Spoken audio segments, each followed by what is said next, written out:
Bakit? Oh my God, ano?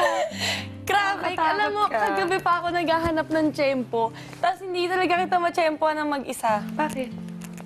Kasi, nung huling task, nung first day pa lang, di ba kayong tatlo lagi magkasama ni Edward sa ni Marco, tapos parang wala lang sa task. Hindi kasi. Huwag ka umiyak. Hindi ganito ako naiiyak sa labas. Bakit? Si Pico na left out ako.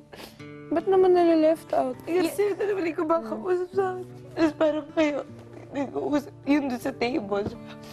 Hindi, wala yun. Hindi. Naglipat-lipat lang talaga ng upuan.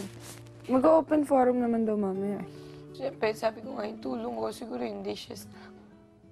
At ang kaibigan na si Christine may payo kay Heaven. Di, ang gawin mo, kausapin mo na lang din yung iba. Okay naman, hindi ka naman mali-left out. Try mo rin na mag-approach dun sa iba. Para buo na tayo. Yun. At least po, nasabi ko na rin po lahat. Mas okay na po yung nasasabi para nalalabas. Marami nang nangyayari ba, kaya siguro it's time to have an open forum so that ayoko kasi yung mga backstab po, kuya ba? Hanggang salita ka na lang sa iba, pero hindi mo magawang magsalita sa tao na pinag-uusapan nyo.